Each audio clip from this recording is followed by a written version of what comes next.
जो भी आपके सामने जो जानकारी प्रस्तुत की गई किसी व्यक्ति के द्वारा पूर्णतः भ्रामक जानकारी है। पुलिस की कार्रवाई से बचने के लिए इस प्रकार की भ्रामक जानकारियां फैलाई जा रही है। घटना का पूरा विवरण मैं आपको समझाता हूं। मैंने उससे पिछले 5 या 6 सालों से मैं उससे लेन देन कर रहा हूं और सीसीटीवी कैमरे भी उसी से लगवाए थे। मेरे कंप्यूटर का सेटअप भी पूरा उसी से करवाया था। उसमें 2 कैमरे कार्य नहीं कर रहे थे, तो मैंने उसको 1 अगस्त के दिन कॉल किया कि आप आके मेरे कैमरे चेंज कर दो। तो उसने पूरा महीना निकाल दिया और 25 अगस्त को उसने मेरे को फ़ोन लगाया, बोला कि आप पेमेंट डालो तो मैं आपका कैमरे रिप्लेस कर दूंगा। उसके मैंने उसको 5,000 रुपये अर्ली ट्रांसफ़र कर दिए, जो मैं आपको स्क्रीनशॉट के माध्यम से बताना चाहूँगा।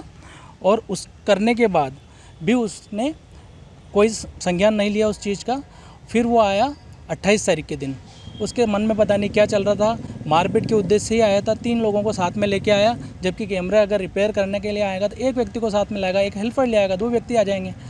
तो आते से ही उसने मेरे साथ गाली गलौज करना शुरू कर दी। पहले तो हमारे स्कूल के अंदर जो काम वाली बाई होती है, मैं उस दिन नीमच आ गया था, तो नीमच से जाने में मेरे को समय लगा, लगभग 5 साढ़े 5 का समय हो गया था। तो स्कूल में जो काम वाली बाई रहती है उसने बोला कि मेरे जाने का समय हो गया भैया, मैं यहाँ लॉक लगा देती हूँ, अब नीचे वेटिंग एरिया में बैठ के सर का आने का इंतजार कर लीजिए। उसके साथ भी उन्होंने गाली गलौज करी। तो मेरे को उनका फ़ोन आया कि सर मेरे साथ गाली गलौज कर रहे हैं। मैं उस समय लगभग नियर सरवनिया के यहाँ पहुँचा था। तो मैंने उनको बोला आप 5-10 मिनट रुकिए, मैं आ ही रहा हूँ। जैसे ही मैं स्कूल गया तो उन्होंने आप देखा ना था, मेरी फेट पकड़ी, बोले मुझे सुबह से बिठा रखा है और मुझे पेमेंट नहीं कर रहा हो, इस टाइप से मारपीट करने लग गए। जबकि पेमेंट का कोई इशू है ही नहीं, पेमेंट उनको एडवांस में पहुंच चुका था। 2 कैमरे रिप्लेसमेंट करने थे, रिप्लेसमेंट की बात थी और वो रिप्लेसमेंट हमें देना नहीं चाहते थे। इस बात को लेकर उन्होंने मेरे साथ मारापीटी करी और बहुत इस प्रकार की मारापीटी हुई कि मेरे बहुत चोटें आई है। मेरे सिर में गंभीर चोटें आई, मेरे शरीर पे चोट के निशान है। इसका इलाज कराने के लिए मैं अहमदाबाद गया हुआ था, वहाँ से इलाज करा के ही लौटा हूँ।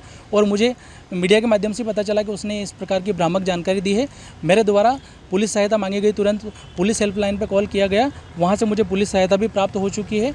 और पुलिस मेरे को साथ में ले गई और वहाँ पे चौकी में जाके मैं अपने बयान दर्ज कराया और पुलिस ने उसके खिलाफ FIR दर्ज कर ली है। गाड़ी का मामला ये मेरे संज्ञान में नहीं है क्या था, लेकिन मैंने एक CCTV फुटेज उपलब्ध कराया है जिसमें मेरे स्कूल से गाड़ी सुरक्षित निकलते हुए देखी गई है। और मैं आपको मारपीट की घटना का भी CCTV दे देता, पर वही कैमरा ख़राब था जो रिप्लेस करने के लिए उसको बुलाया गया था। साहब ने से मिले तो उन्होंने आश्वासन दिया कि इस पर कार्रवाई की जा रही है और पुलिस विभाग की तरफ से भी मेरे पास पॉजिटिव रिस्पांस आ रहा है। उन्होंने FIR दर्ज कर ली है और उसके खिलाफ जो भी कार्रवाई होगा वो पुलिस विभाग करेगा। राजेश पिता कन्हैयालाल मालवी निवासी बांगरेड़, और इसकी मनासा में आरुषि कंप्यूटर के नाम से शॉप है। और यह व्यक्ति पूर्व में भी बहुतों के साथ में मारपीट कर चुका है पैसों के लेन देन के चक्कर में, क्योंकि इसका व्यवहार ऐसा ही रहता है। और पूर्व में भी हमारे साथ ऐसा हुआ, पर हमने नेगलेक्ट कर दिया, क्योंकि हम इस फील्ड में इसमें हम भी मारपीट कर नहीं सकते, तो हमने इस चीज़ को नेगलेक्ट कर दिया। घटनाक्रम हुआ तब स्कूल के अंदर की सारी बात है।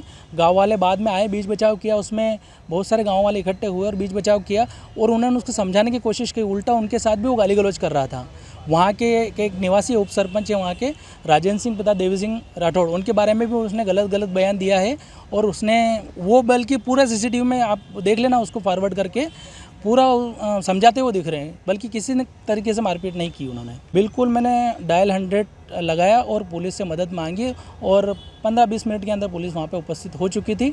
और उसके बाद आरोपी को पुलिस साथ ले गई और मैं भी पुलिस के साथ गया। मेरा मेडिकल हुआ, मेडिकल होने के बाद में मैंने FIR दर्ज कराई।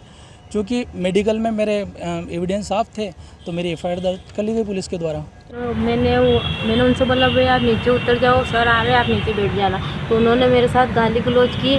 तब मैंने सर को बुलाया तो सर के साथ मारपीट करने लग गए थे। यही सर सर ने बोला है कि आप इनके साथ गाली गलौज क्यों कर रहे हो। पैसों के बारे में मैं नहीं जानती सर, उनका कुछ देन लेन होगा वो मेरे को नहीं पता। 3 लोग थे, यही कि हमको न्याय दिलाओ, हमको गाली गलौज क्यों दी, मैं तो काम करने वाली थी ना।